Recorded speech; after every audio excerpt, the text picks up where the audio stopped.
Or, Rashani, do you think your law degree will protect you? Detective Thompson pressed Natasha against the wall, his breath smelling of whiskey and hatred.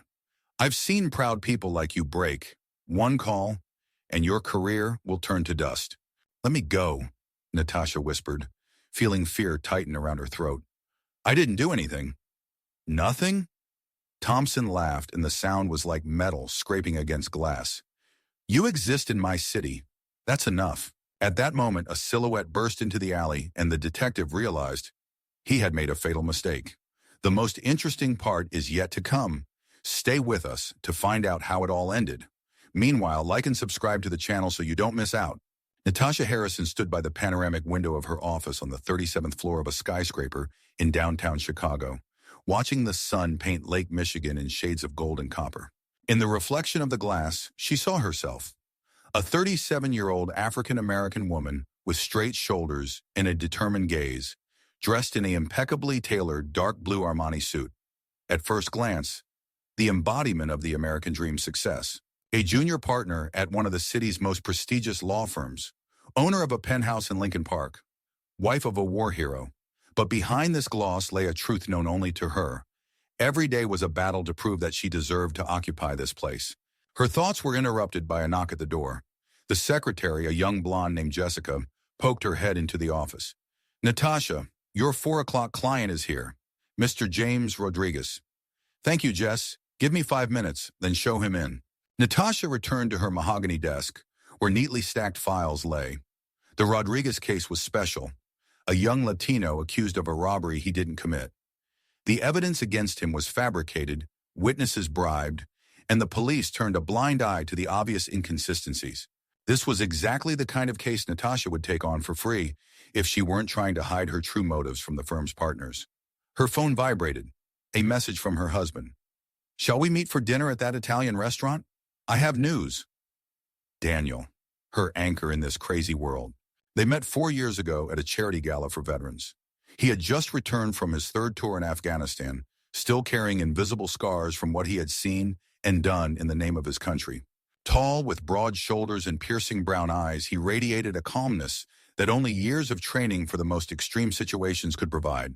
But when he smiled at her, which he did often, all his severity melted away like snow under the spring sun. Their romance developed rapidly, 2 broken souls finding healing in each other. She helped him cope with post-traumatic stress and night terrors.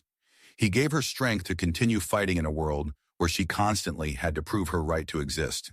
Their wedding a year and a half ago was modest but filled with such love that even the cynical journalists covering the event couldn't hold back their tears. But even in marriage, Natasha couldn't fully relax. Too much was at stake. Every action of hers was scrutinized by colleagues, clients, society. One mistake, one misstep, and everything she had built over the years could collapse in an instant. Jessica entered with Mr. Rodriguez, a slender 24-year-old with anxious eyes and calloused hands of a worker. His mother worked 3 jobs to pay for her son's attorney, and every time Natasha looked at him, she remembered her childhood in Detroit, where her mother also fought for every cent. Mr. Rodriguez, please have a seat. How are you? How's your mother? Thank you for asking, Mrs. Harrison. Mom, she hardly sleeps. She works the night shift at the hospital and cleans offices during the day. All to pay you and... His voice trembled. And I don't know if it's worth it. Maybe I should just admit guilt and serve my time. Natasha leaned forward, her eyes igniting with the passion that made her one of the best lawyers in the city. James, look at me. You didn't steal anything. The video footage from the surveillance camera they presented as evidence was edited. I will prove it. The witness who supposedly saw you near the store changed his testimony 3 times, and each time his story became more convenient for the prosecution. And most importantly, you have an alibi. You were at work, and I found additional witnesses who will confirm that. James raised his eyes, hope appearing in them for the first time in weeks. But Detective Thompson told my mom that if I don't admit guilt, he will find a way to bring even more serious charges against me. He said he knows what we really are. At the mention of Thompson's name, something cold ran down Natasha's spine. Detective Michael Thompson was a legend in the Chicago Police Department. 32 years of service, hundreds of solved cases, a media favorite. But those who worked in the justice system knew another side of his activities.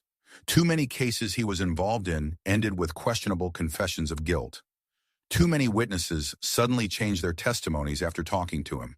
And too many young people from minority neighborhoods received maximum sentences in his cases. James, Natasha said, her voice taking on a steely tone, Detective Thompson is trying to intimidate you because he knows he has no real evidence. We are going all the way. Your mother doesn't work 3 jobs for you to give up. She does it because she believes in your innocence. And I believe it too. After the client left, Natasha was alone with her thoughts. The Rodriguez case was not the first where Thompson's name had come up. Over the past 2 years, she had noticed a pattern. Certain police officers, certain cases, a certain type of defendant. Always young, always from minorities, always with minimal means to defend themselves. She opened a locked drawer of her desk and pulled out a thick folder she had kept secret from everyone. Project Justice. That's what she called it to herself. The folder contained copies of cases, statistics, photographs, testimonies. The picture that was forming was frightening.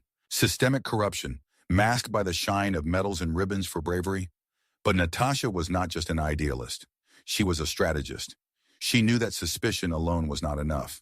She needed irrefutable evidence, witnesses willing to speak, and, most importantly, a way to protect herself and her family from retaliation. Her thoughts were interrupted by the intercom ringing in the office building. "Mrs. Harrison," came the voice of the guard. "Detective Thompson from the Chicago Police is here. He says he wants to ask you a few questions about the Rodriguez case." Natasha's heart skipped a beat. Thompson never came to lawyers' offices. He summoned them to the precinct, creating a home advantage and psychological pressure. The fact that he came to her meant only one thing. She had gotten too close to something important. "Show him up," she said, surprised at how calm her voice sounded. Detective Michael Thompson entered her office like he owned the place. A tall man of 58 with graying temples and cold blue eyes, he exuded the power and confidence of a man used to having his word be law. His dark gray suit was expensive, his watch Swiss, and his smile predatory. "Mrs. Harrison," he said, not waiting for an invitation to sit. "What a lovely office. An impressive view of the lake. It must cost a fortune." "Detective Thompson," Natasha replied, remaining standing behind her desk, creating a barrier between them. "What brings you to my office? If this concerns the Rodriguez case, all questions should be directed through the prosecutor's office." Thompson laughed, a sound devoid of warmth. "Oh, I'm not here on official business. Rather, a friendly visit. You see, I've heard rumors that you've been asking a lot of questions about some of my affairs, checking timelines, looking for patterns." Natasha felt her muscles tense. He knew more than she thought. "I'm thoroughly preparing to defend my client." Of course, of course." Thompson slowly walked around the office, examining the diplomas on the walls, family photographs, awards. "But some people might misinterpret such thoroughness. They might think you're overstepping your bounds. Harvard Law School. Impressive. Your parents must have been very proud. Although," he paused at a photograph of her wedding, "I heard your father has passed away. A heart attack at 51. A tragedy." The mention of her father was a low blow. Robert Johnson had died a year before Natasha graduated from law school. He had worked his whole life at an auto plant in Detroit, saving every penny for his daughter's education. He never saw his dreams come to fruition. "Leave my family out of this," Natasha said, her voice taking on a steely tone. "Family?" Thompson turned to her, and something dangerous flickered in his eyes. "What about your husband, Daniel Harrison, it seems, a former Special Forces operative, a war hero. But war heroes sometimes break. Post-traumatic stress, anger outbursts, alcohol problems. I've seen plenty of those cases." "What do you want, detective?" Thompson stepped closer, his presence filling the office space.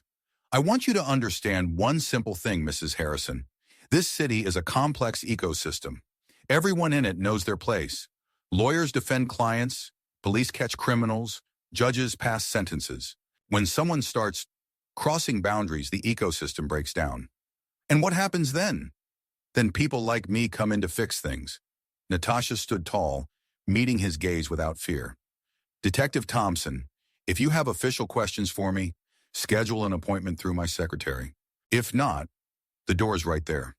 Thompson smiled, but the smile was as cold as ice. I understand. You're used to being in charge in your little world. But outside this office, different rules apply. And I am an expert in those rules. He headed for the door, but stopped in the doorway.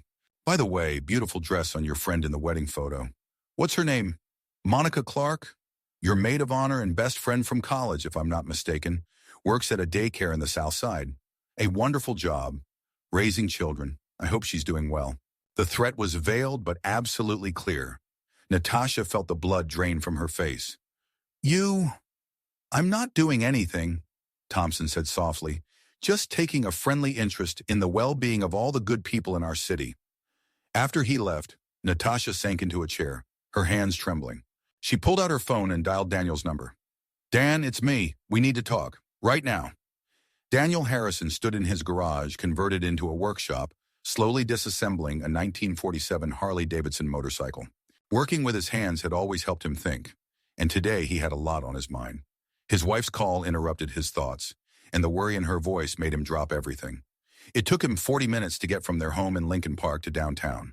The office building where Natasha worked loomed over Chicago like a glass monolith, a symbol of power and success. Daniel had always felt out of place among the marble floors and gilded elevators, but for his wife, he was willing to endure this ostentatious glamour. Natasha met him in her office. One look was enough to understand. Something was seriously wrong. After 4 years of marriage, he had learned to read her like an open book. She was trying to appear calm, but her eyes betrayed her fear. "What happened?" he asked, embracing her. "Detective Thompson came to see me." Daniel recognized that name. Natasha sometimes mentioned him in connection with work, and never in a positive context. And what did he want? To intimidate me. He knows about my investigation, Dan. Somehow he found out that I'm gathering information about him and his methods. Natasha talked about the detective's visit, his veiled threats, and how he mentioned Monica. With each word, Daniel's face grew darker. Did he threaten our friends? Not directly, but the meaning was clear. Daniel paced the office, his military training automatically assessing potential threats and escape routes. In Afghanistan, he commanded a Delta Force unit, carrying out missions that weren't reported in the newspapers. 3 tours of duty, 18 successful operations, not a single soldier lost under his command. But this was a different enemy, a different battlefield. Natasha, he said, stopping in front of her desk, I understand that this case is important to you. I understand why you want to fight against injustice. But if this man is truly dangerous, are you suggesting I give up? Bitterness tinged her voice. Let him continue to ruin the lives of innocent people? I'm suggesting you think about the consequences. We have a life we've built. We have plans for the future, children we want. What future can our children have in a world where people like Thompson feel untouchable? Daniel understood her logic. He himself went to war for that very reason, to protect the world in which his future children could grow up. But war had changed him. He had seen what happens when good people fight monsters. Sometimes they become monsters themselves. All right, he finally said. If we're doing this, we do it right. No solo actions, no risks. Every step we plan together. Natasha rushed to him, hugging him tightly as if he were the only solid ground in her crumbling world. Thank you, she whispered. I can't do this alone. And you won't have to. They agreed to meet at home in 2 hours to plan their next steps. Daniel drove first, but on the way he stopped at a small cafe near their house where he often bought coffee. Behind the counter was Kelly Romano, a young Italian woman whose family had owned the establishment for 3 generations. Hi, Dan. The usual order? Yes, thanks. And another cappuccino for Natasha. While Kelly prepared the coffee, Daniel noticed a familiar figure outside the window. A police car slowly passed by the cafe, then turned around and drove by again. The officer behind the wheel was someone Daniel didn't recognize, but something about his behavior was unsettling. Kelly, he said quietly, does that police officer come here often? The girl glanced out the window and frowned. Strange. I've seen him here for the 3rd time in the last 2 days. He just sits in the car and watches. Maybe he's looking for someone. Daniel paid for the coffee and stepped outside. The police car passed by again, and this time he was able to see the number. 7th Precinct. Detective Thompson's precinct. The house he and Natasha bought 2 years ago was their pride. A Victorian building from the 19th century, lovingly restored with attention to detail. 3 floors, a spacious kitchen where they planned to prepare Sunday dinners for a large family, and an attic that Daniel had turned into his office. Going upstairs, he opened a concealed safe where he kept items only Natasha knew about. Documents marked classified, photographs of his unit, awards he preferred not to discuss, and weapons. Not only his personal Glock 19, but also a sniper rifle that he was officially supposed to turn in upon leaving the Army. Daniel took out binoculars and approached the attic window, which overlooked the entire block. The police car was parked at the opposite end of the street, partially hidden by trees. Amateur surveillance. In the Army, they would have taught him to do this much more professionally. When Natasha returned home, he was already formulating a plan. "We're being followed," he said without preamble. "What?" "A police car from the 7th precinct. They've been sitting on our street for several hours." Natasha approached the window, but Daniel stopped her. "Don't stick your head out. Let them think we haven't noticed anything." "God, Dan, what have we gotten ourselves into?" "Into a war," he replied simply, "but we have advantages they don't know about." Daniel spread a map of the area and several diagrams on the table. "I've studied the surveillance routes around the house. They have 3 main positions, but all of them leave blind spots. Additionally, I set up security cameras around the perimeter last year. A military habit. We can track their movements." "Okay, but what does that give us?" "Information, knowledge of their tactics, and the ability to act when they don't expect it." Natasha sat next to him, studying the diagrams. "I have an idea on how to get evidence against Thompson, but it's risky." "Go on." "In the Rodriguez case, there's a witness who changed her testimony after talking to Thompson. Maria Sanchez, 18 years old, works at the store where the robbery supposedly took place. I think she was intimidated. If we can get her to talk." "Thompson won't allow that. He'll be watching her just like he's watching us. Then we need to get to her first." Daniel nodded, already calculating the options. "Where does she live?" "Little Village, a Mexican neighborhood on the west side of the city." "Good. There I can blend into the crowd. But you will stand out too much." "Dan, I can't let you—" "Natasha," he took her hands in his, "you forget who I am. For 3 years, I infiltrated Taliban-controlled territories, gathered intelligence, and got out unnoticed. One corrupt cop is not Afghanistan." But even as he said these words, Daniel understood he was mistaken. Afghanistan had been a clear enemy. There, he knew the rules of the game, knew whom to trust and whom not to. Here, the enemy wore a police badge and hid behind the law. His thoughts were interrupted by the sound of breaking glass on the first floor. "Stay here," he ordered Natasha, pulling out his gun. Daniel silently descended the stairs. In the living room, there was a brick lying on the floor and shards of broken glass scattered around. A note was tied to the brick. "Stop or you will regret it." Simple words, but written with such hatred that Daniel felt the familiar cold in his stomach. The same feeling that gripped him before a fight in the mountains of Afghanistan. The war had begun. Maria Sanchez lived in a small apartment above the grocery store that had been owned by her family for 20 years. Daniel had been watching the building for 3 hours, studying the rhythms of the neighborhood, noting who came and went, who could be an undercover cop.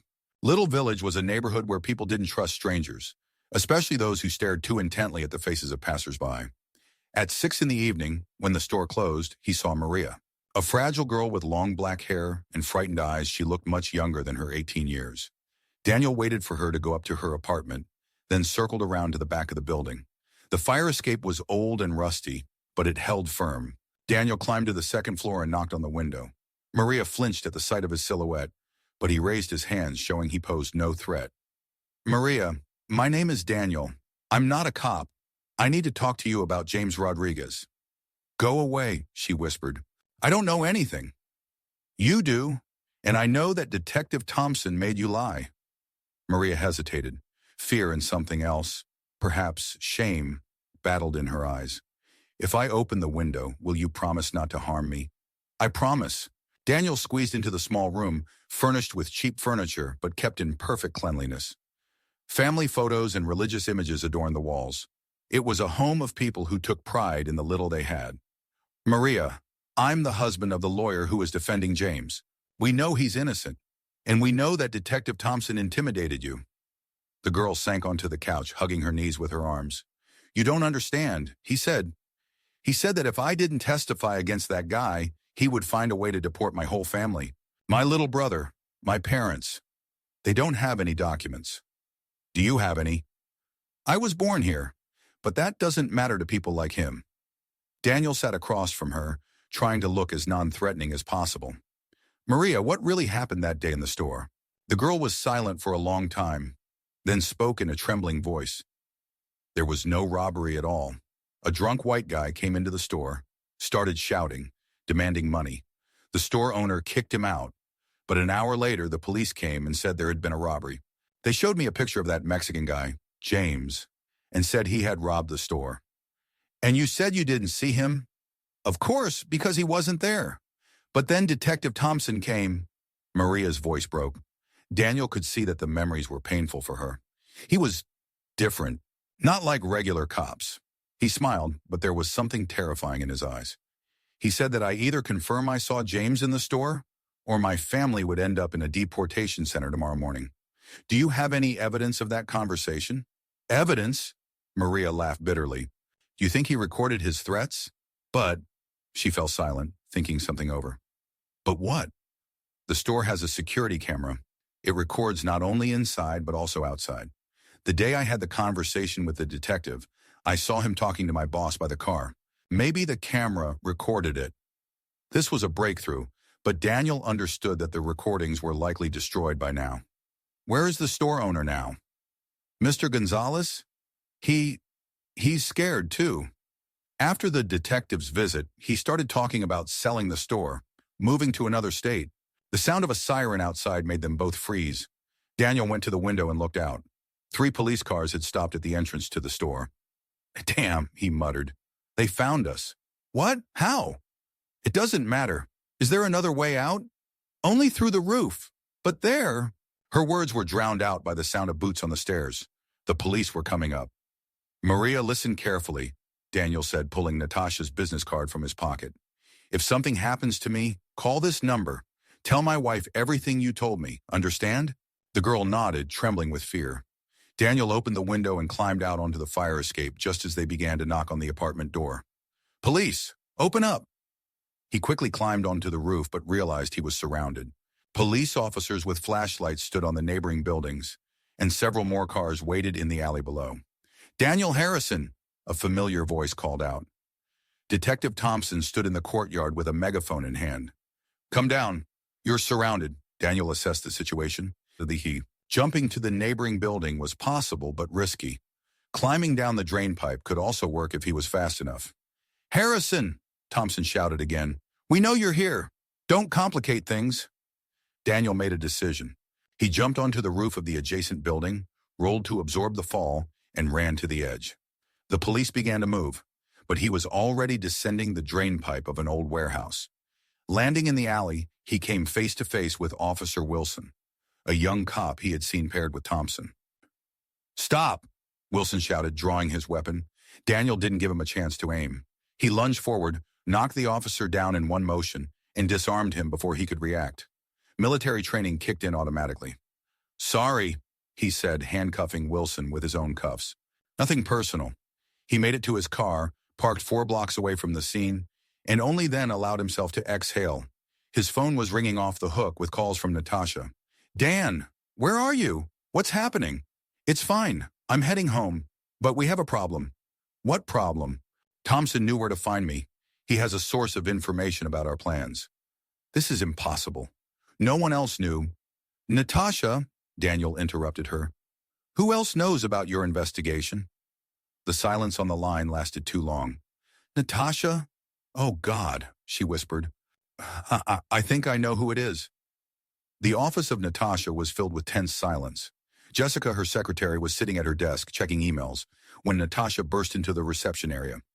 It was already late. Most of the staff had gone home, and the building seemed almost empty. Jess, I need to check something in my office, Natasha said as calmly as possible. Of course, Mrs. Harrison. Do you want me to help? No, thank you. You can go home. Jessica gathered her things and headed to the elevator, but Natasha noticed how the girl glanced at her before the doors closed. There was something wrong with that look. Natasha went into her office and carefully locked the door. Then she began her search. If there was a listening device in the office, it had been installed professionally. She checked the phone, the computer, even looked under the desk and into the ventilation grates. And she found it. A microscopic device was attached to the back of the frame of her wedding photo, the very one that Detective Thompson had been examining so closely during his visit. Whoever had installed it knew that this photo held special significance for her, and she would never move it. Natasha's heart sank. Someone she trusted had betrayed her. She recalled the past few weeks, trying to understand who could have had access to her office and knew about her plans. The list was short, the firm's partners, but they almost never came to see her without warning. The cleaning service, but they were accompanied by a guard. And Jessica. Jessica, who had been around for a year and a half. Jessica, who knew about every appointment, every case, every conversation. Jessica, who had always been so helpful, such a perfect secretary. Natasha took out her phone and called the building's security service. "This is Natasha Harrison from Coleman Reed & Partners. I need the surveillance footage from the last 2 weeks, all entries and exits from my office." "Mrs. Harrison, that's quite an unusual request. It's a security matter. I suspect someone has been entering my office without permission." Half an hour later, the head of security brought her a flash drive with the recordings. Natasha watched them with growing horror. Jessica had indeed entered her office when Natasha was not there. 3 times in the last 2 weeks, she had stayed late at the office, supposedly finishing work, but in reality rummaging through Natasha's personal papers. But the most terrifying discovery awaited her at the end of the recording. The screen clearly showed Jessica talking to a man in an expensive suit near the entrance to the building. The man handed her an envelope. She said something to him, pointing towards the offices. The quality of the recording did not allow her to see the man's face, but something about his silhouette seemed familiar to Natasha. The phone rang. "Daniel." "Natasha, where are you?" "In the office." "Dan, I found the bug, and I know who installed it." "Jessica?" "Yes, but that's not all. Someone is paying her. I saw the surveillance footage. Get out of there, right now." "Why?" "Because if she's working for Thompson, he already knows you found the bug. He will act." As if hearing his words, the elevator in the hallway dinged. Natasha peeked out of her office and saw Detective Thompson accompanied by 2 other police officers heading towards her. "Dan," she whispered into the phone. "He's here." "Is there another exit?" "The service staircase at the end of the hallway. Run, now." Natasha grabbed her bag and the folder with investigation materials, but it was already too late. Thompson stood in the doorway of her office, blocking the exit. "Mrs. Harrison," he said with a cold smile. "What a surprise to find you here so late." "Detective," she replied, trying to keep calm. "This is my office. Shouldn't I be the one surprised by your presence?" "Oh, we have a search warrant." Thompson waved the paper. "We received information that you are hiding evidence in a drug-related case." "That's absurd." "Perhaps, but a warrant is a warrant." The police began to search the office, turning everything upside down. Natasha understood that this was just a prelude. Thompson was planning something, and she was sure it wouldn't end well. "Detective Thompson!" One of the officers held a small bag with white powder in his hands. "Look what I found in her bag." Natasha went cold. She knew she had never seen that bag before. "Looks like cocaine," Thompson said, examining the find. "Mrs. Harrison, you are under arrest on suspicion of possession of narcotics." "You planted that," Natasha shouted. "It's a setup." "Quiet, quiet." Thompson approached her. "Such accusations could cost you dearly, much more than drug problems." As one of the officers put handcuffs on her, Natasha noticed Jessica's figure in the reception area. The girl stood in the shadows, watching the scene unfold with an expression far from sympathy. "Jessica!" Natasha shouted. "Why? I trusted you." Jessica stepped out of the shadows, and on her face was a cold smirk that Natasha had never seen before. "You trusted the wrong person, Mrs. Harrison. You thought you could change the system? The system is much stronger than you." "How much did he pay you?" "It's not about the money," Jessica replied. "It's about survival. People like Detective Thompson control this city, and people like you are just guests." Thompson placed a hand on Natasha's shoulder, and she flinched at his touch. "You see, Mrs. Harrison? Jessica understands how the world works. She knows her place, and you just can't seem to learn that." As they led her to the elevator, Natasha heard the sound of breaking glass somewhere below. Then the fire alarm went off. "What the hell?" one of the officers muttered. The lights in the building flickered and went out. The emergency lighting came on a few seconds later, but it was not enough to see properly. "Hold her tight," Thompson ordered. "This is no coincidence." And he was right. Daniel Harrison was climbing the service stairs, using the darkness as cover. He had a plan, and he was ready to put it into action. Daniel knew the layout of the building by heart. He had studied it right after Natasha got the job at the firm. Military paranoia, as she called it, but now that habit could save her life. By cutting off the electricity in the basement, he used the service stairs to ascend to the 37th floor. The sound of the fire alarm drowned out his footsteps, and the emergency lighting created enough shadows for him to move unnoticed. He had a weapon, his personal Glock, but he hoped he wouldn't have to shoot. This was a civilian building, full of innocent people, even if most of them had already gone home. Through the ventilation grate, he heard voices in the hallway near Natasha's office. "The elevators aren't working," one of the officers said. "We'll have to take the stairs." "Then let's move," Thompson replied. "And hold her tight. If she tries to run, shoot." Daniel gritted his teeth. Thompson was crossing all boundaries, but that also meant he was desperate. A cornered animal becomes the most dangerous. He waited until the group began to descend the stairs, then silently slipped out of the vent and followed them. The emergency lighting in the stairwell was even dimmer, which played to his advantage. On the 35th floor, he decided to act. One of the officers was bringing up the rear, glancing back from time to time. Daniel waited for the right moment and lunged at him from behind, covering his mouth with his hand and knocking him unconscious with a move he had been taught in special forces. The officer crumpled to the floor without a sound. Daniel took his weapon and radio, then continued the pursuit. Thompson and the second officer didn't notice their colleague was missing until the 32nd floor. "Where's Johnson?" Thompson asked, looking back. "I don't know, sir. He was here a minute ago." "Damn, Harrison is here." Thompson pulled out the radio.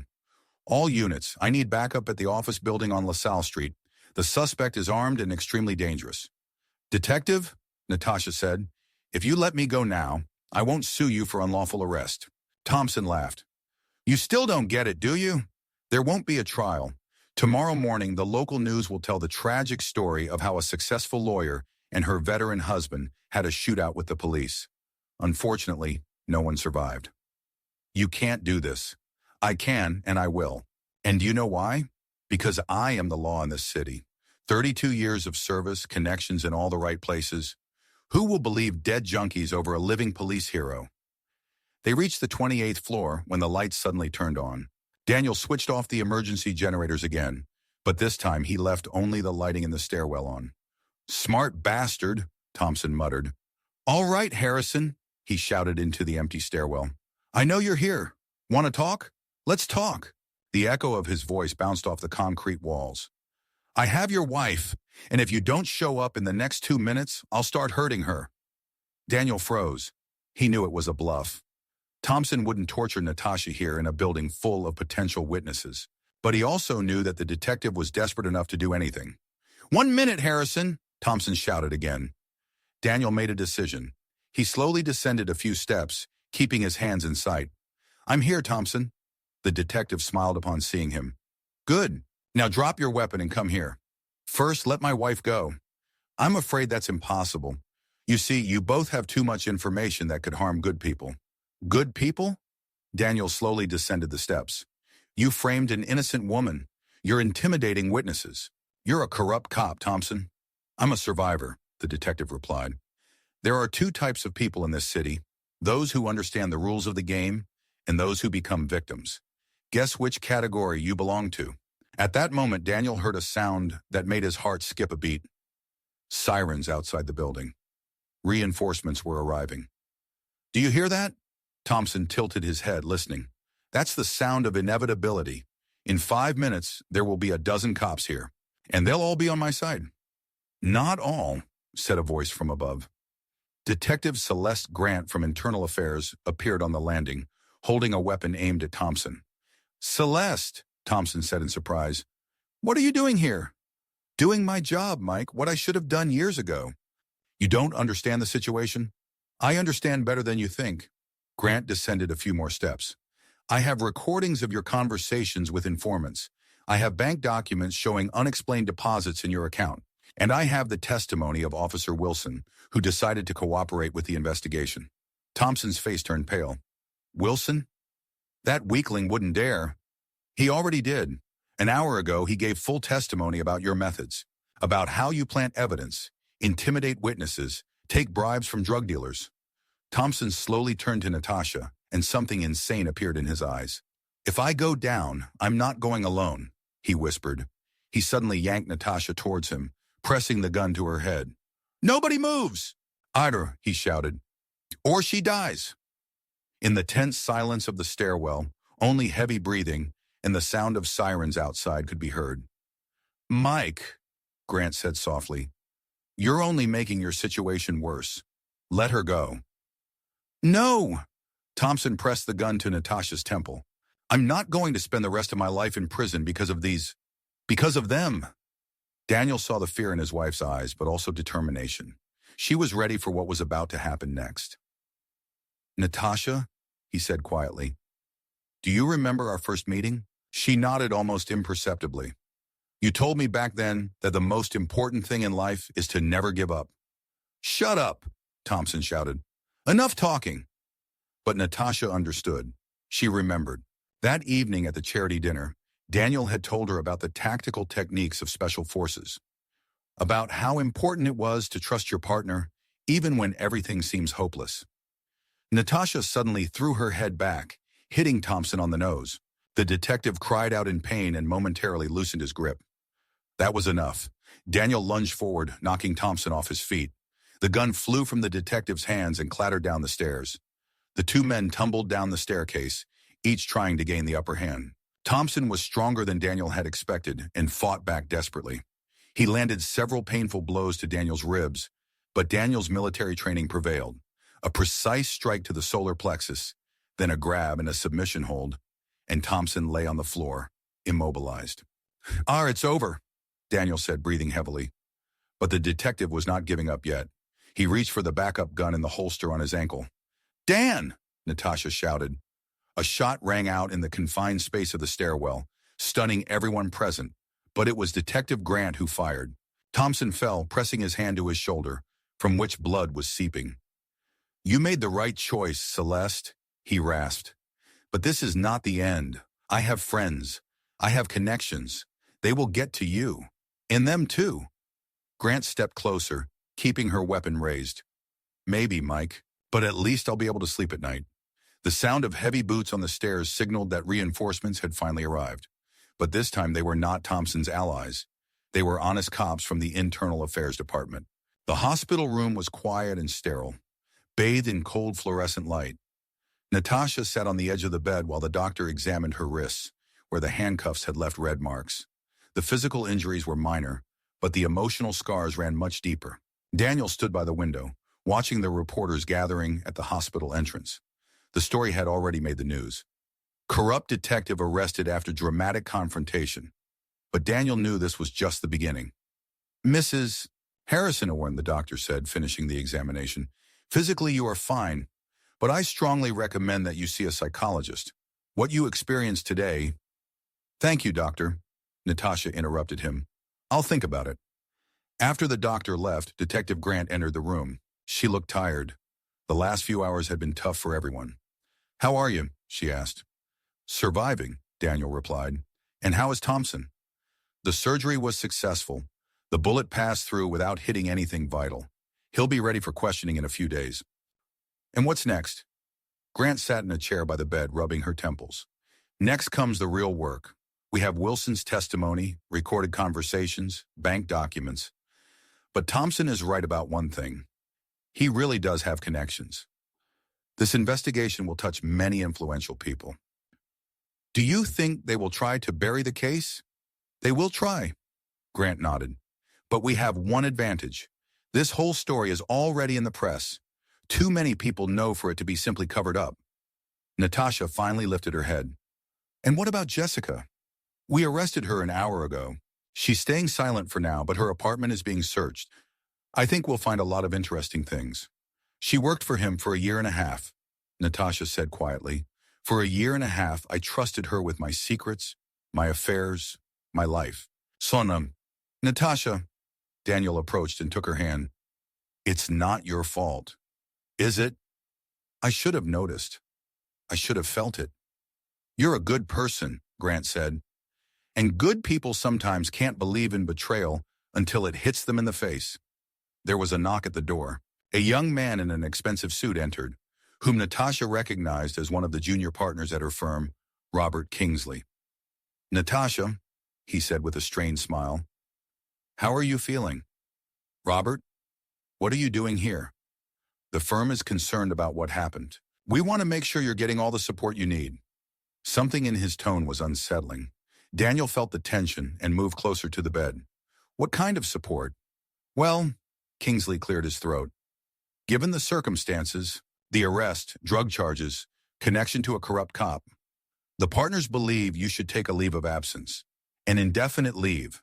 Natasha felt her anger boiling inside her. Robert, I was arrested on fabricated charges. I'm a victim, not a criminal. Of course. We all understand that. But the firm's reputation, Grant interrupted him, should suffer because one of your best employees exposed corruption in the police? Kingsley looked at the detective with barely concealed irritation. I'm not talking to you, detective. This is an internal matter for the firm. Actually, Natasha said, slowly rising from the bed, this is no longer an internal matter for the firm. It has become a public issue, and if the partners think they can get rid of me to protect their precious reputation, they are sorely mistaken. Natasha, be reasonable. I am being reasonable. Reasonable enough to understand that the firm is not afraid of public opinion. They are afraid that my investigation will go beyond just one corrupt cop. Kingsley turned pale. What are you talking about? You know what I'm talking about. Natasha stepped closer. Thompson wasn't working alone. He had clients among the city's elite, people who paid him to keep certain cases from going to court, or to have witnesses change their testimonies, or to make inconvenient lawyers disappear from the horizon. Those are crazy accusations. They are the truth, and you know it because you've seen the invoices. You've seen where the money for the firm's charitable donations came from. Grant listened closely to this exchange, making mental notes. Mr. Kingsley, she said, perhaps you should stay and answer a few questions. I have a lawyer, he quickly said. Of course you do, Natasha smiled bitterly. Just like everyone else in this story. Kingsley quickly left the room, leaving behind a sense of unspoken tension and threat. Natasha, Grant said, if you have evidence linking your firm to Thompson, on him, I have suspicions and files that I've been gathering for months. But evidence, that needs to be sought. Then let's seek it. Daniel approached the window and glanced again at the crowd of journalists below. They're waiting for us, he said.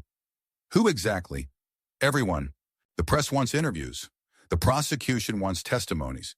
The city authorities want the scandal to die down. And the enemies want us dead.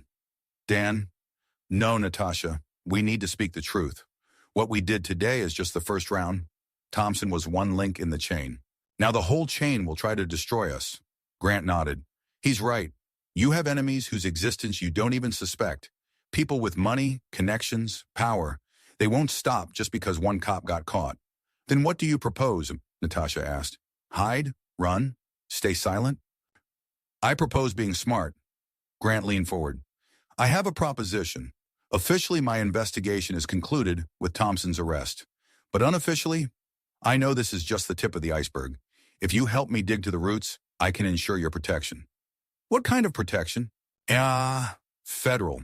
This case could interest the FBI. Corruption involving city authorities always catches their attention. Daniel and Natasha exchanged glances. This was a chance to see the case through, but also a huge risk.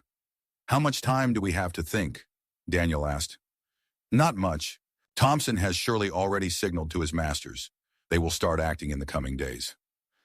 At that moment, a nurse burst into the room. Detective Grant, you have a call from the precinct. Urgent. Grant picked up the phone from the nurse, listened to the caller, and her face darkened. What happened? Natasha asked. Thompson? Grant said grimly. Someone broke into his room half an hour ago. He's dead. The silence in the room was deafening. How? Daniel whispered. It's unclear for now. The doctors are talking about a heart attack, but too many coincidences. Natasha felt the world around her beginning to crumble. The only person who could testify against the entire corrupt system was dead. So is it all over? She asked. No, Grant said firmly. Now it's personal. Outside the hospital room, dawn was beginning to break, painting the Chicago sky in bloody red hues. A new day promised new battles, but Natasha and Daniel Harrison were ready for war. The truth was worth more than their fears. Injustice was worth any price. 12 hours after Detective Thompson's death, Natasha's hospital room had turned into an improvised headquarters for the federal investigation. FBI agent Carolyn Mitchell, a woman in her mid-40s with steely eyes and unwavering determination, spread photographs, documents, and connection charts across the bedside table. Michael Thompson was a small fry, she said, pointing to the central photograph in the web of connections. The real players are here. Natasha leaned closer, studying the faces in the photographs. Chicago Mayor Richard Stone, State Supreme Court Judge Patricia Wells, several influential businessmen, and her heart stopped. That's Robert Kingsley from my firm.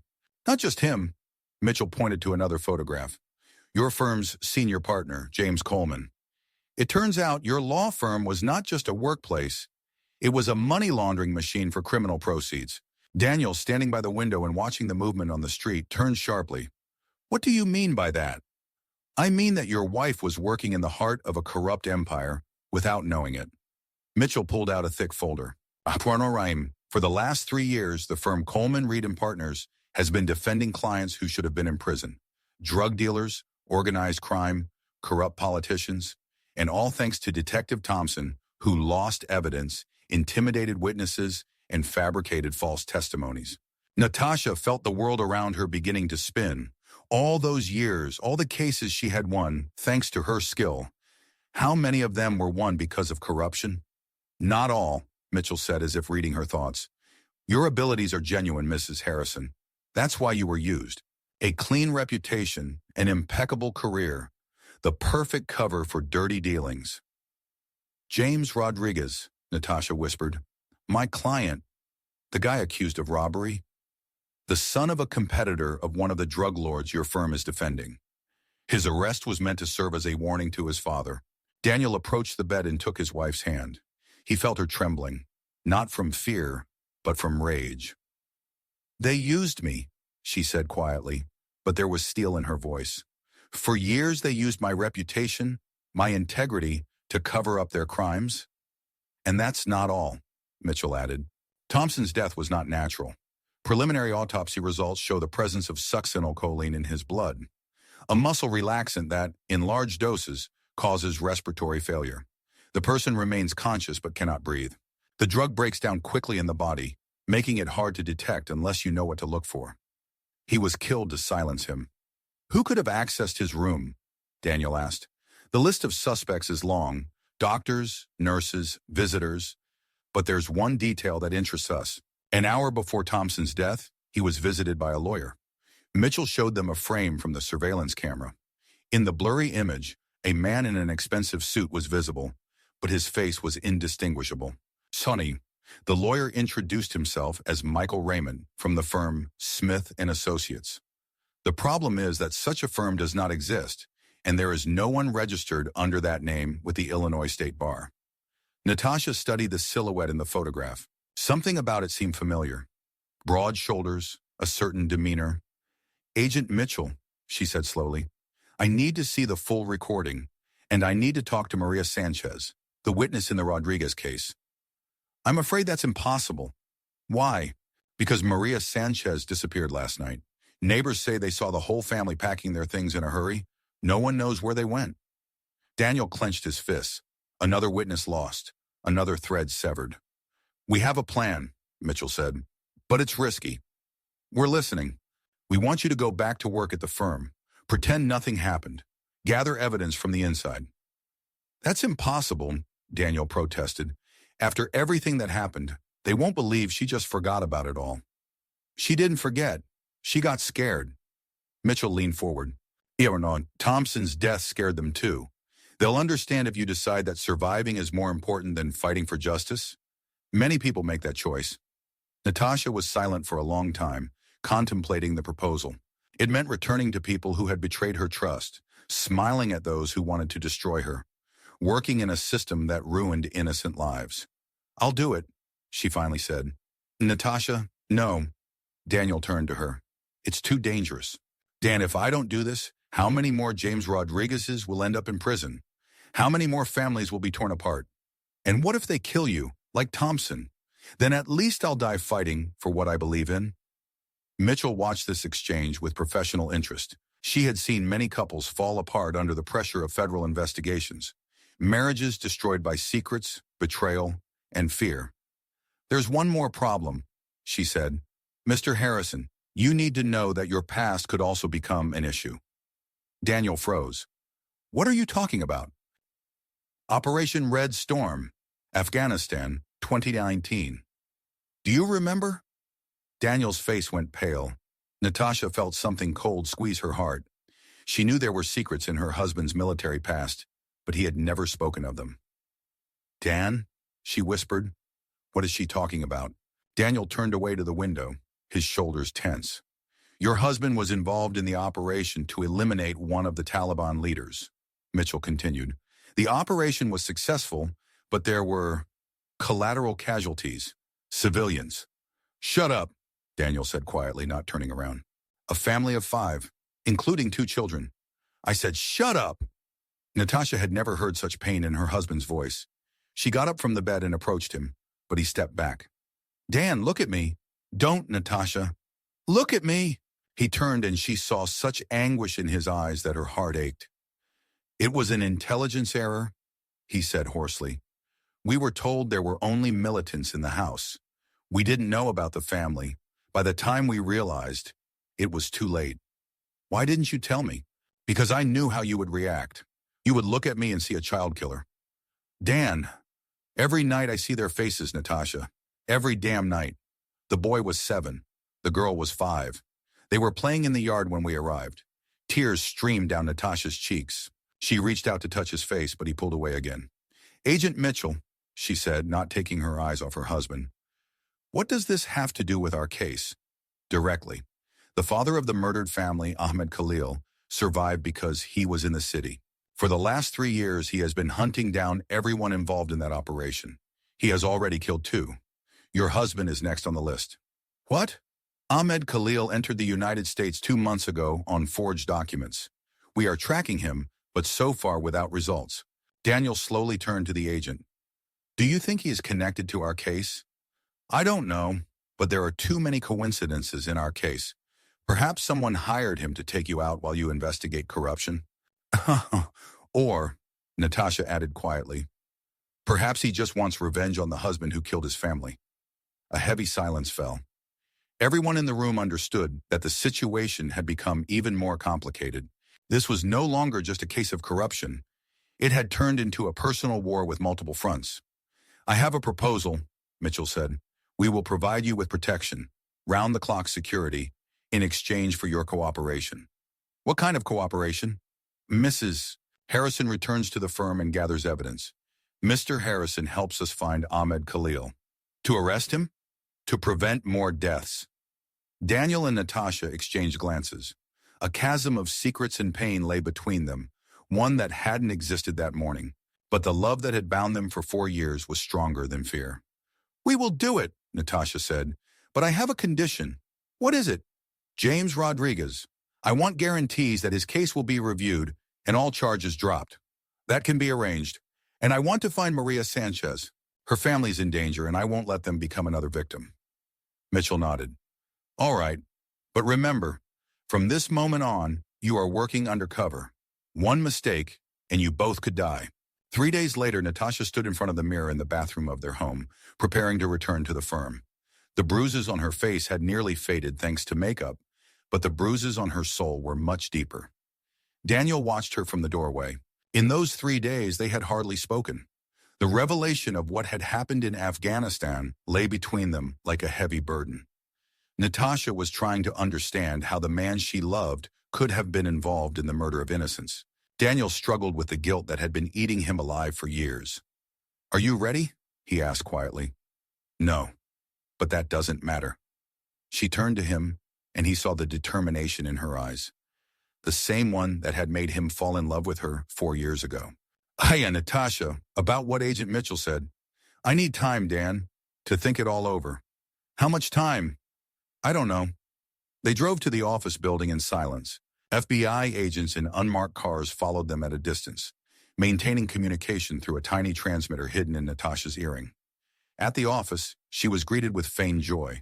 Colleagues shook her hand, expressed sympathy for the terrible misunderstanding, and inquired about her health.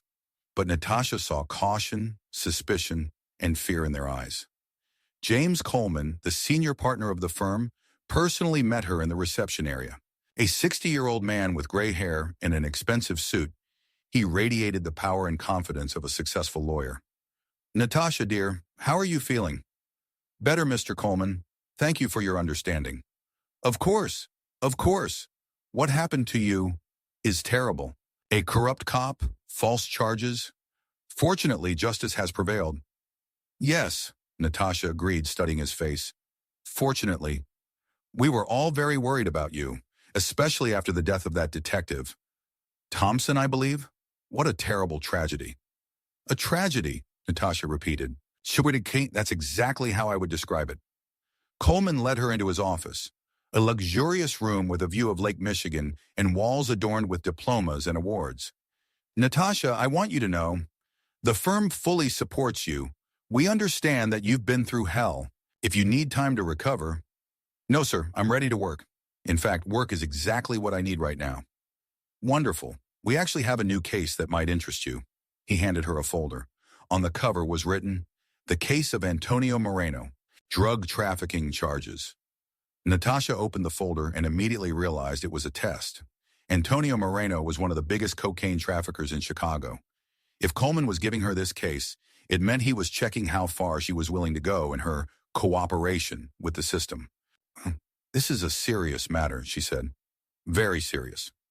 Mr. Moreno is a respected businessman who is being unjustly accused based on the testimony of unreliable witnesses. The police claim they have irrefutable evidence, but we know how easily evidence can be misinterpreted." "I understand. I knew you would understand. You've always had a clear head in such matters." Natasha had read the case materials and she felt sick with every page. The evidence against Moreno was solid. Phone call recordings, testimonies from numerous witnesses, seized drugs. But she also saw how the case could be undermined.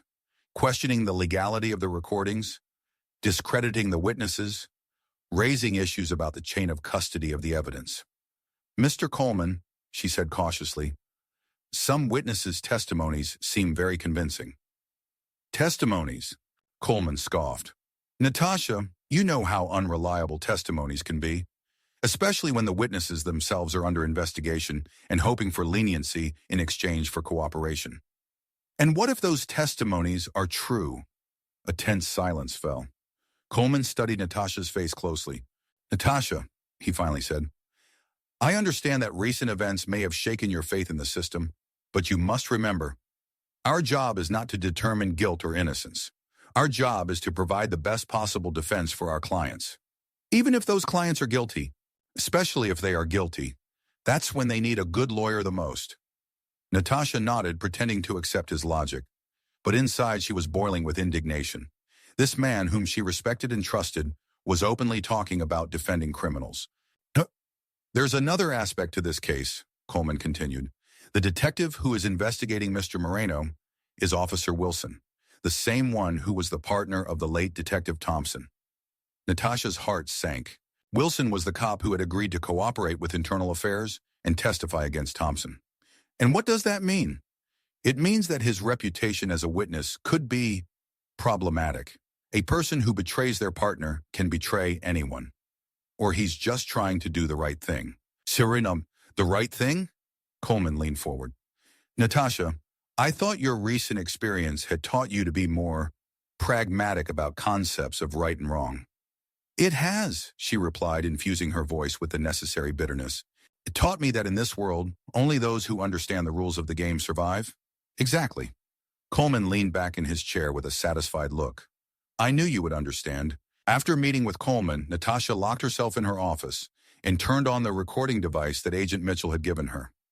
Every word of the conversation was captured, every hint of corruption recorded.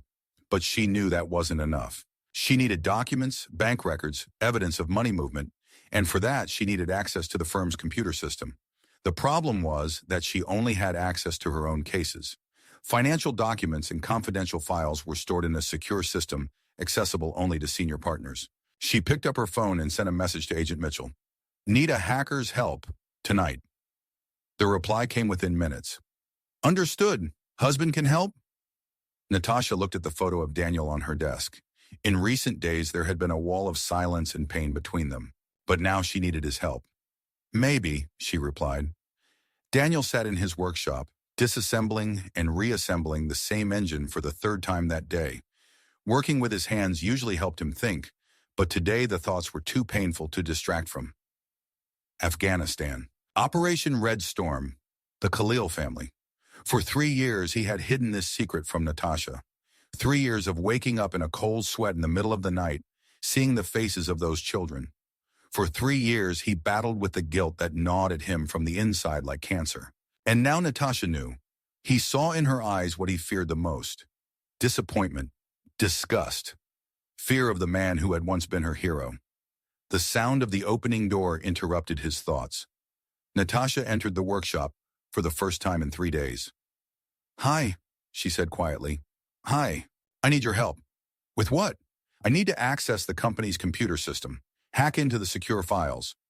Daniel set down his tools and turned to her. That's illegal. Yes, but it's the only way to get evidence against the people who are destroying innocent lives. Natasha, Dan, I know you feel guilty about what happened in Afghanistan. I know you think of yourself as a killer, but you have a chance to atone for your guilt, to help save people instead of killing them. Her words struck harder than a physical blow. You think I'm a killer. I think you're a soldier who made a mistake, a terrible, tragic mistake, but that doesn't make you a monster. Children, Natasha, I killed children. No. She stepped closer, cupping his face in her hands. War killed those children. False intelligence killed them. Those who sent your unit without verifying the information killed them. You were a tool, not a killer. That doesn't matter to their father. Perhaps not, but it matters to me. Daniel looked into her eyes and saw not disgust, but pain. Pain for him, for those children, for all who suffered in this senseless war. Can you forgive me? Dan, I have nothing to forgive you for. You didn't ask for forgiveness for fighting in a war.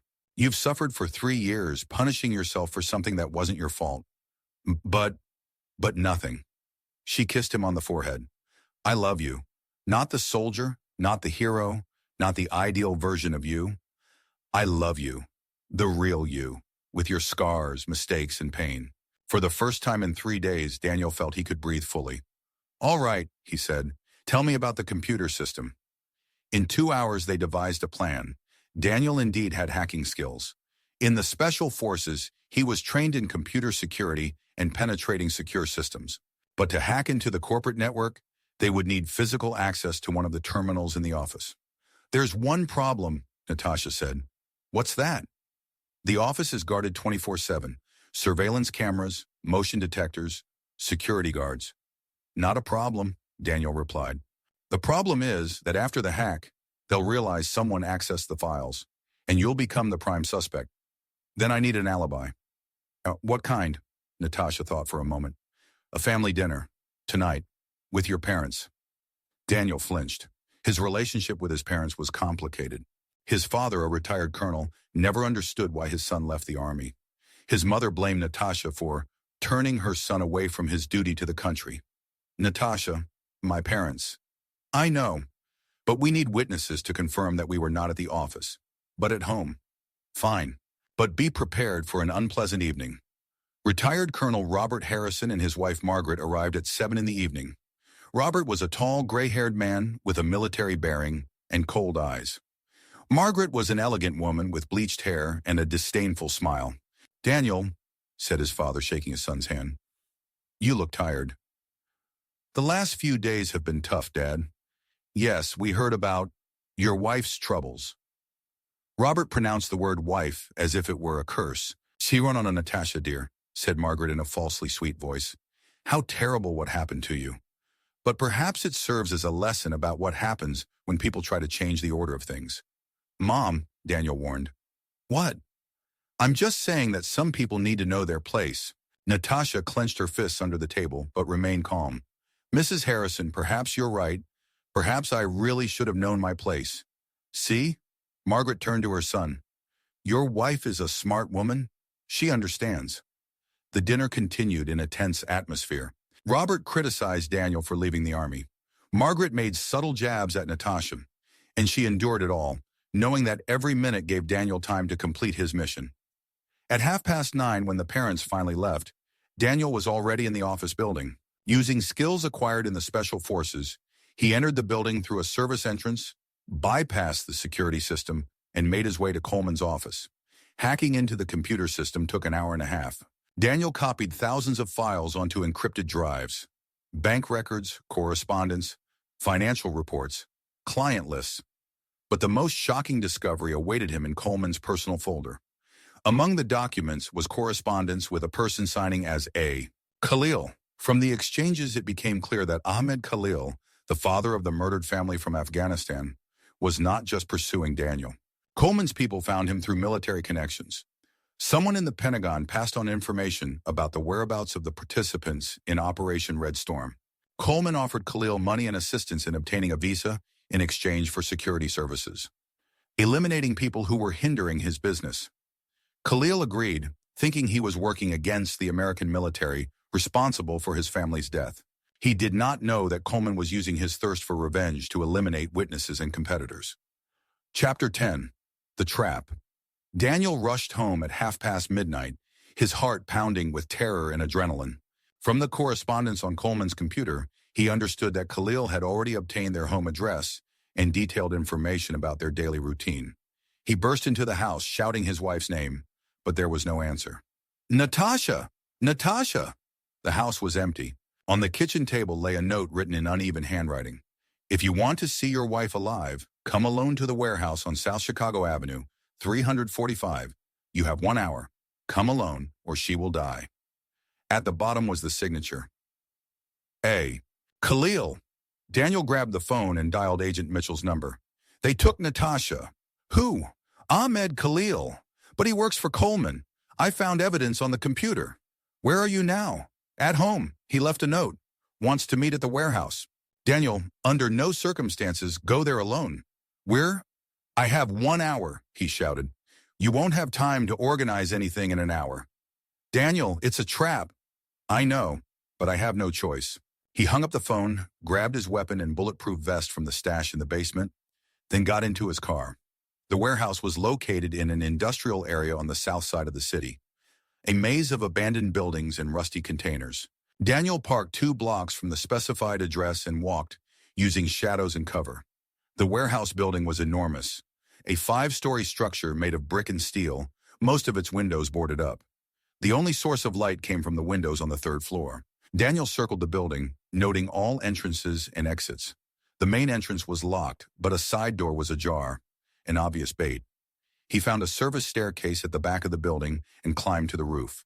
From there, through a skylight, he could see the 3rd floor. What he saw made his blood run cold. Natasha was tied to a chair in the center of a large empty room. Her mouth was taped shut, but her eyes were wide open and filled with fury, not fear.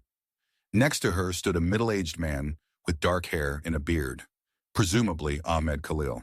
But that was not all. In the shadows against the walls stood 3 more men with automatic weapons. And by the window, with his back to the room, stood a familiar silhouette in an expensive suit. James Coleman.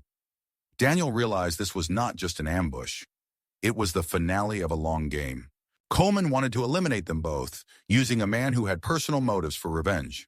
He took out his phone and sent a message to Agent Mitchell with the exact address and a description of the situation. Then he muted the phone and began to descend into the building. The service corridor on the 3rd floor was dark and narrow. Daniel moved silently, using skills honed over years of military service. He could hear voices from the main room. He should have been here half an hour ago, Coleman said irritably. Troy, he will come, replied Khalil with a strong accent. Such people do not abandon their women. Ahmed, are you sure you can do this? Kill the man who killed your family. I have dreamed about this for 3 years. Every night I saw his face and planned this moment. Good. And then we stage a family drama. A war veteran suffering from post-traumatic stress kills his wife and then himself. Very tragic, but not surprising. Daniel clenched his fists. Coleman was planning to kill them both and present it as a family tragedy. Yeah, what about the evidence they might have gathered? Asked one of the armed men. What evidence? Coleman laughed. Recorded conversations? They won't prove anything in court. Bank documents? Easily explained as legitimate fees. They have suspicions, but no irrefutable evidence. And the FBI agent? Mitchell. She is investigating Thompson's death. By the time she realizes what is happening, it will all be over. Daniel slowly cracked the door to the main room. He saw 3 armed guards, but were there more? He couldn't take the risk of not knowing for sure. At that moment, his phone vibrated. A message from an unknown number. Roof, northeast corner. Sniper. Daniel realized that the FBI agents were already on site, but the message also meant that Coleman had more people than he had seen. He made a quick decision. Instead of waiting for backup, he decided to act now, while the enemies were unaware they were surrounded. Daniel suddenly flung the door open and burst into the room, shooting on the move. The first guard fell before he could even raise his weapon. The second tried to turn, but Daniel's bullet beat him to it. The third guard was more experienced. He dove for cover and returned fire. Bullets whizzed past Daniel's head as he rolled behind a steel column. Khalil, he shouted. If you want to avenge your family, here I am. Leave your wife alone. Ahmed Khalil slowly turned to him. His face was a mask of such hatred that Daniel felt a chill run down his spine. Daniel Harrison, Khalil said quietly, the man who killed my children. It was a mistake, Daniel replied, not coming out from behind cover. We were given false information. We didn't know there was a family in the house. A mistake? Khalil laughed, but his laughter was filled with pain. For you, it's a mistake. For me, it's my entire life. I know, and I am ready to answer for it. But my wife is innocent. Your wife? Khalil approached the chair where Natasha was tied up and pressed a gun to her head. And my wife? Was she guilty for being born in Afghanistan? Natasha tried to say something through the tape, her eyes darting between her husband and his tormentor. Khalil, Coleman interjected, we can't afford long conversations. Do what we're paying you for. Paying? Daniel turned to Coleman. You're paying him to kill? I'm paying him for justice, Coleman replied coldly. Ahmed lost his family because of American soldiers. Now he is helping me deal with other Americans who don't understand how the world works. You are exploiting his pain.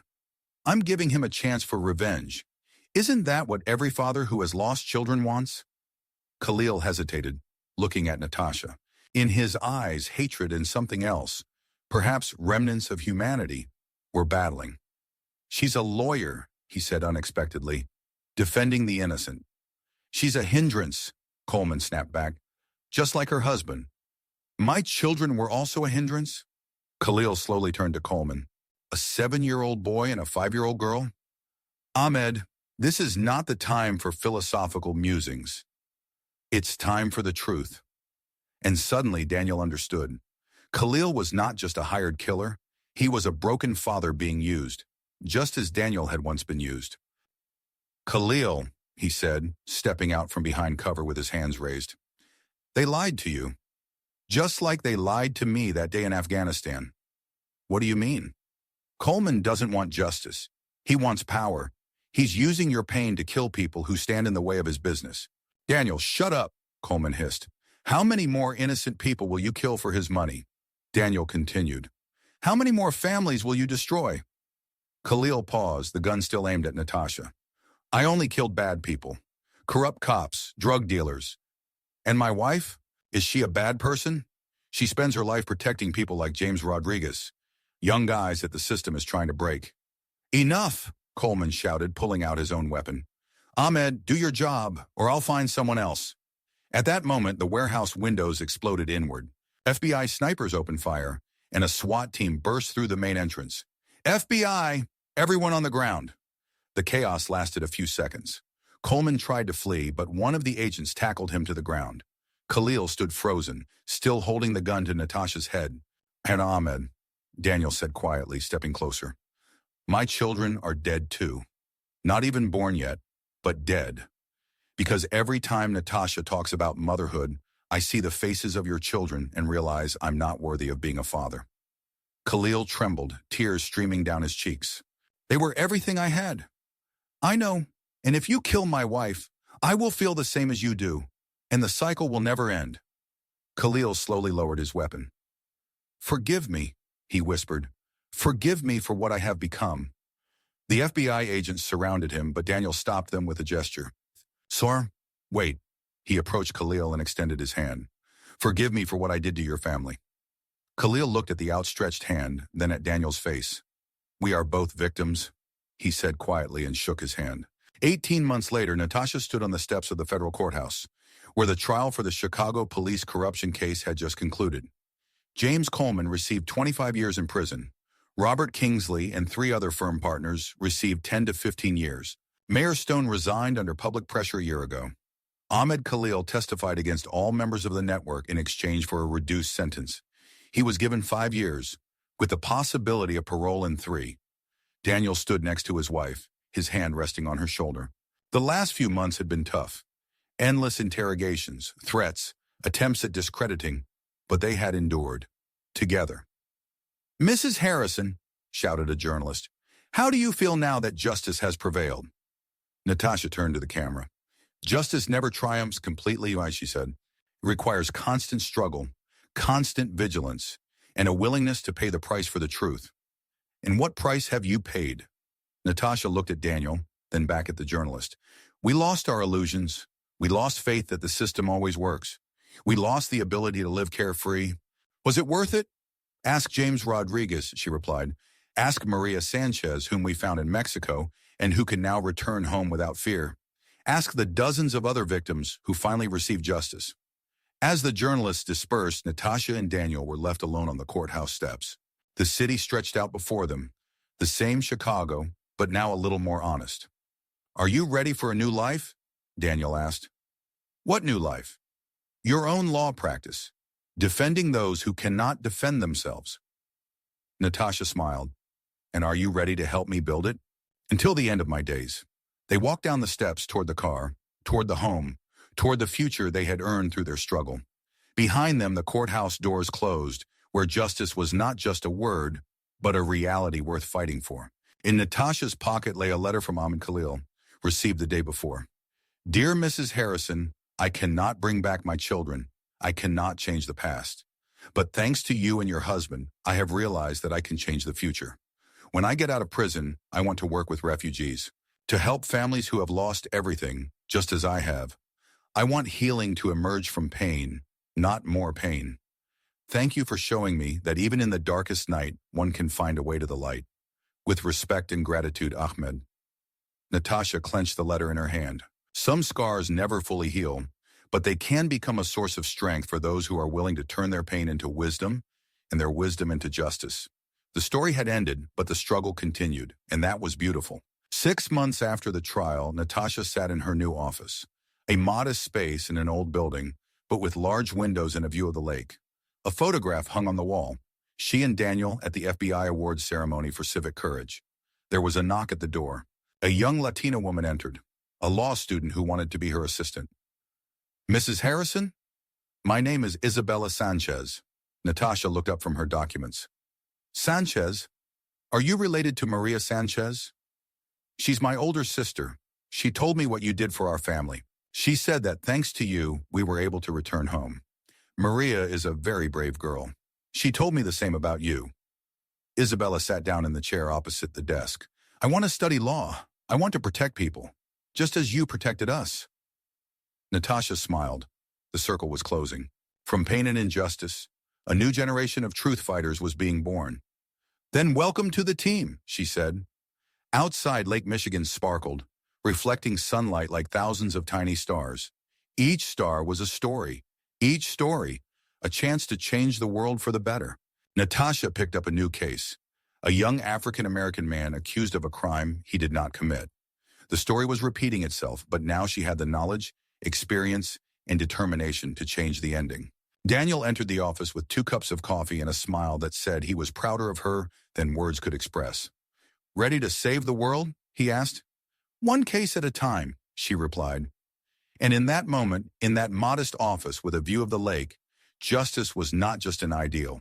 It was a reality they were building with their hands, their hearts, and their unyielding faith that truth always prevails, even if that victory costs everything you have.